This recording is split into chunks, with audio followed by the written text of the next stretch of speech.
नमस्कार साथियों, स्वागत है आप सभी का हमारे YouTube चैनल में। साथियों, आज की इस वीडियो में हम लोग बड़ा ही इंपॉर्टेंट टॉपिक पर चर्चा करने वाले हैं। साथियों, आप सभी के जानकारी के लिए मैं बता दूं कि आज के इस वीडियो में हम लोग बात करने वाले हैं कि किस तरीके से हाल ही में अमेरिका ने मिडिल ईस्ट में मौजूद अपने प्रमुख सैन्य अड्डों से अपनी सैनिकों को वापस बुला रहा है। दोस्तों, जब आप लोग यह जानिएगा और समझिएगा कि आखिरकार अमेरिका ऐसा फैसला क्यों कर रहा है, यानी मिडिल ईस्ट में मौजूद सैन्य अड्डों से अपने सैनिकों को क्यों वापस बुला रहा है, तो आपके पैरों तले फ्रेंड जमीन खिसक जाएगा।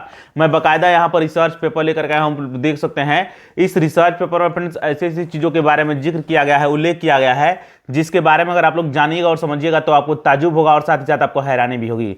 तो चलिए आते हैं इस रिसर्च पेपर पर और जानने और समझने का प्रयास करते हैं। मैंने इस रिसर्च पेपर का टाइटल लिखा हुआ है तो इसलिए अमेरिका मिडिल ईस्ट से अपनी सेना को वापस बुला रहा है। क्यों बुला रहा है, इसी पर हम लोग बात करेंगे। इसको समझने के लिए भी मिडिल ईस्ट में क्या चल रहा है इसको समझना होगा। दोस्तों, जैसा कि आप सभी को पता होगा कि ईरान में खामेनेई सरकार के खिलाफ जेनजी युवा प्रोटेस्ट कर रहे हैं।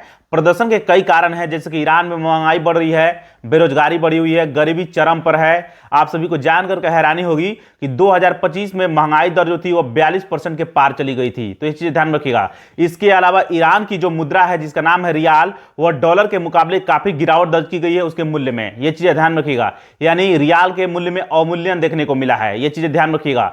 ईरान में सरकारी कार्रवाई में अभी तक 2500 से अधिक लोग मारे जा चुके हैं और 15,000 से अधिक लोग जो है गिरफ्तारियां हो चुकी है, 15,000 से अधिक लोगों की। तो ये चीजें ध्यान रखिएगा। ईरान की जो न्यायपालिका है वह प्रदर्शनकारियों के खिलाफ त्वरित सुनवाई कर रही है और कईयों को फांसी की सजा भी सुना चुकी है। तो ये भी चीज आप लोग याद रखिएगा। इसी बीच अमेरिकी राष्ट्रपति डोनाल्ड ट्रंप ने ईरान के खामेनेई सरकार को धमकी दी थी। क्या धमकी दी थी कि अगर खामेनेई सरकार प्रदर्शनकारियों की बात नहीं सुनता है तो उस स्थिति में अमेरिकी राष्ट्रपति डोनाल्ड ट्रंप अपनी सेना को यह आदेश देंगे कि वह ईरान पर हमला करे। तो ये चीजें आप लोगों को समझ में आ रहा होगा। अब आइए हम लोग बात कर लेते हैं कि आखिरकार कौन कौन से प्रमुख कारण है जिसके चलते अमेरिका जो है मिडिल ईस्ट में मौजूद अपनी सेना को वापस बुला रहा है, यानी अमेरिका वापस बुला रहा है। तो देख लीजिए, ईरान ने साफ साफ धमकी दिया था फ्रेंड्स कि यदि डोनाल्ड ट्रंप और अमेरिकी सैनिक ईरान में हमला करता है तो उस स्थिति में ईरान जो है मिडिल ईस्ट में जितने भी अमेरिका के सैन्य बेस मौजूद हैं उन पर हमला करेगा, उनको तबाह कर देगा। इसी डर से अमेरिका के राष्ट्रपति डोनाल्ड ट्रंप अपनी सेना को वापस अमेरिका बुला रहे हैं। जानकारी अच्छी लगी तो लाइक कीजिए, अपने दोस्तों में शेयर कीजिए। मिलेंगे नेक्स्ट वीडियो में। नमस्कार, धन्यवाद।